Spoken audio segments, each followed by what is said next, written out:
कहते हैं कि रक्षाबंधन भाई बहन के रिश्ते का सबसे पवित्र त्योहार है। बहन राखी बांधकर भाई की लंबी उम्र की दुआ करती है और भाई उसकी रक्षा करने का वचन देता है। पर भाई उस दुनिया में न हो तो और फिर भी वह अपना वचन निभाने लौट आए।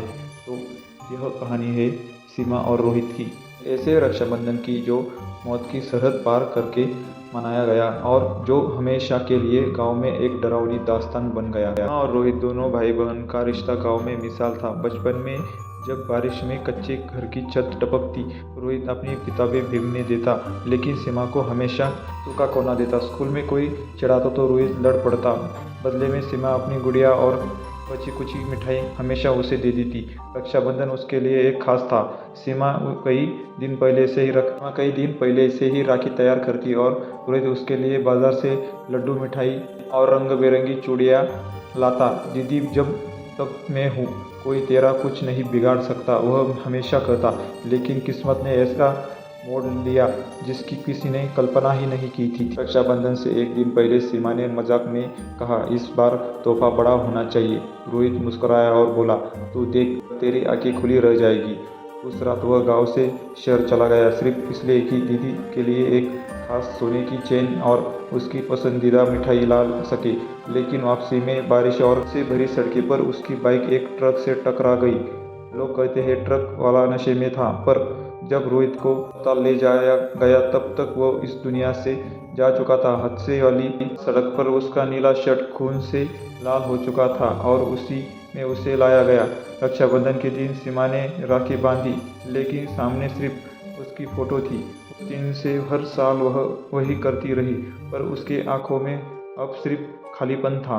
बरसी के रक्षाबंधन से एक साल पहले सीमा को अजीब सपने आने लगे। सपनों में वह देखती कि कोई उसकी खिड़की पर खड़ा है, भीगा हुआ, नीला शर्ट पहने, चेहरे पर छाया, और बस न कह रहा है, दीदी कल राखी बांधना मत भूलना।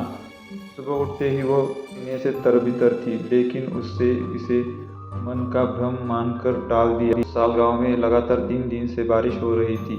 रक्षाबंधन की रात बिजली गुल थी। घर की सिर्फ एक बत्ती का दिया जल रहा था। चारों तरफ सन्नाटा था। बस छत पर गिरती बारिश की टप टप टप आवाज़ सुनाई दे रही थी। सीमा ने फिर वह किया। थाल सजाई, राखी, चावल, मिठाई रखी और रोहित की फोटो के सामने बैठी। तभी ठीक ही रात को दरवाजे पर 3 हल्की सी दस्तक हुई। पहले तो वह डर गई, इतनी रात कौन? पर जैसे ही उसने दरवाज़ा खोला उसका दिल जैसे रुक गया।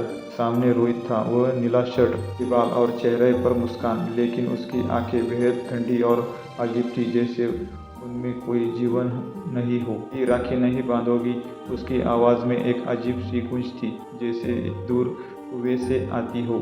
कांपते हुए थाल लाई, उसकी उंगलियां ठंडी हो गई, लेकिन उसने राखी बांध दी। जैसे धागा रोहित की कलाई पर बांधा, दिया बुझ गया और कमरे में ठंडी हवा का झोंका फैल गया। रोहित ने धीरे से कहा, अब मैं जा रहा हूँ, अब दर्द खत्म हो गया। कहाँ जा सकते हो तुम? सच में हो? सीमा ने रोते हुए पूछा। पर तभी उसने अपने पैरों में कुछ गीलापन महसूस किया। नीचे देखा, लाल रंग का पानी नहीं, खून बह रहा था। उसका चेहरा बदलने लगा, मुस्कान गायब हुई और उसकी जगह वही घाव, टूटी हड्डियाँ और माथे का फटा जख्म नजर आया। जैसे वाली रात उसका शरीर धुंध में बदलने लगा और उसकी धुंध में से ही एक अजीब ठंडी गंध आने लगी, जैसे गीले कपड़ों और जलते मांस की। धन्यवाद दीदी, तुमने मुझे मुक्ति दी। उसकी आवाज़ अब बहुत दूर से आई। माँ ने चिल्लाने की कोशिश की, पर उसकी आवाज़ गले में ही अटक गई। अगले पल कमरा खाली था, बस राखी का धागा जमीन पर पड़ा था और दीवार पर खून से लिखा था, अब दर्द खत्म हुआ। खिड़की के बाहर से कदमों की आहट और जो धीरे धीरे बारिश में मिल गई। उस रात के बाद सीमा ने कभी राखी नहीं बांधी, लेकिन गांव में लोग कहते हैं हर रक्षाबंधन की रात सीमा के घर के बाहर कोई भीगा हुआ लड़का नीला शर्ट पहने खड़ा दिखता है और फिर धुंध में गायब हो जाता है। कुछ बच्चों ने दावा किया कि उन्होंने उसे खिड़की में झांकते देखा। होठों पर हल्की मुस्कान और आंखों में सिर्फ एक शब्द, दीदी। और इस तरह आखिर राखी गांव की सबसे डरावनी सच्चाई बन गई।